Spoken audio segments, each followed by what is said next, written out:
Bom, nessa aula então a gente vai falar sobre emparelhamento. O que é emparelhar? É simples, emparelhar significa colocar-se ao lado. Então é diferente da ultrapassagem e também é diferente do alcance. Bom, vamos fazer uma representação aqui do que seria então emparelhar.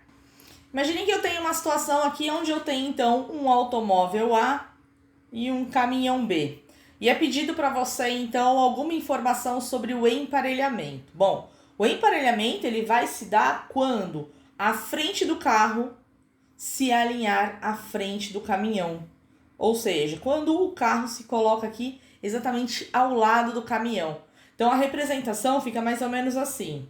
Os dois automóveis completamente alinhados. Então, aqui quando a gente vai colocar o ponto a ser analisado, vai ter que ser justamente o ponto que se encontra aqui, tanto na frente do caminhão quanto na frente do carro.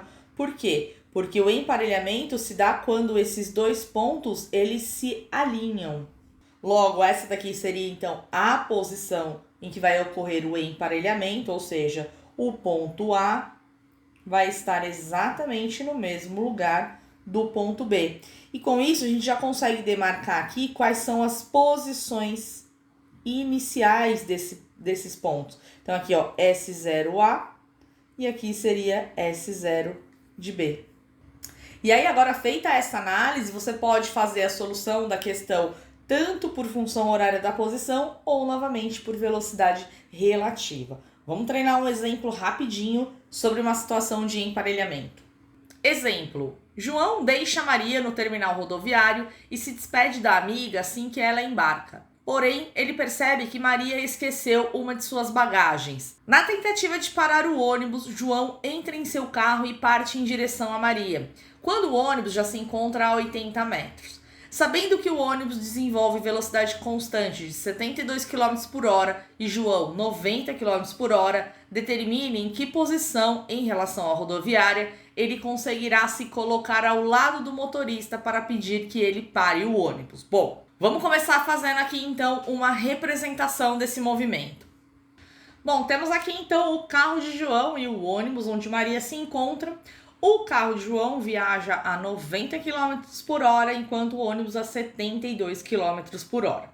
Como João precisa então chegar até o motorista, essa é uma situação de emparelhamento. Então, quando que isso vai acontecer? Quando a frente dos dois carros, dos dois automóveis, estiverem perfeitamente alinhadas. Então, vamos representar isso aqui. Então, observe que agora aqui os dois estão perfeitamente alinhados. Nós vamos levar em consideração, então, o ponto dianteiro de cada um desses carros. Então, quando esses pontos se alinharem na mesma posição, então, vou marcar aqui que a posição do ponto SA vai ser igual à posição do ponto SB. Já vou aproveitar aqui também e marcar a posição inicial do carro de João e a posição inicial do ônibus. O enunciado fala que o ônibus se encontra a 80 metros de João. Então, vou considerar que João está na posição 0 e o ônibus está na posição 80.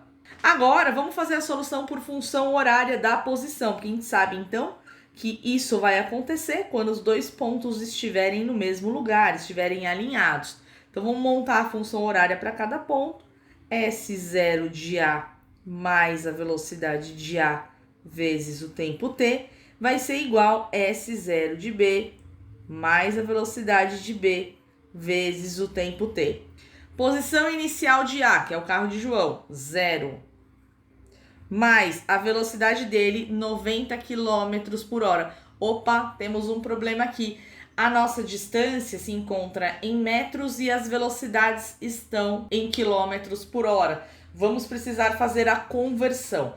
Para fazer a conversão de quilômetros por hora para metros por segundo, basta que você divida por 3,6. Se você ainda não assistiu nossa aula sobre conversão de unidade de medida de velocidade, assista, porque lá eu ensino para vocês um macete bem interessante. Mas aqui eu já vou marcar então direto que 90 km por hora representa 25 metros por segundo e 72 km por hora representa 20 metros por segundo. Então, eu vou colocar aqui ó, que a velocidade VA, na verdade, é 25 vezes o tempo t.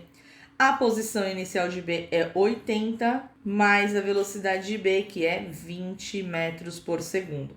Com isso, a gente consegue calcular aqui o tempo do encontro. Vamos isolar os t's, então tenho 25t desse lado. Quando eu passar esse 20t subtraindo, só vai me sobrar 5t. 5t é igual a 80.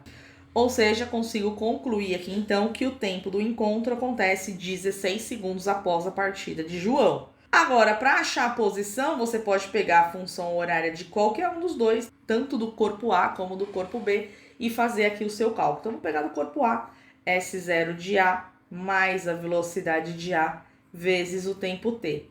Então, S0 de A vai ser a posição inicial de A, que é 0, mais a velocidade, que é 25, vezes o tempo que a gente acabou de encontrar, que é 16. Com isso, a gente chega, então, à informação de 25 vezes 16, que dá 400 metros. Então, a alternativa correta para essa questão é a letra D, 400 metros. Bom, então é isso, pessoal. Vou finalizando a explicação por aqui, mas a aula ainda não acabou. Vou deixar para vocês aqui na descrição uma lista de exercícios para vocês treinarem tudo isso que a gente falou sobre situações de ultrapassagem nessas nossas últimas aulas. Então, não deixe de resolver essas questões, porque é muito importante para você fixar o aprendizado. Tá certo, então? E não perca a nossa próxima aula, porque aí nela eu vou vir com a correção dessa lista de exercícios. Então, clica no link abaixo e assista a nossa próxima aula. Bom, então é isso, pessoal. Aguardo vocês em nossa próxima aula. Tchau, tchau.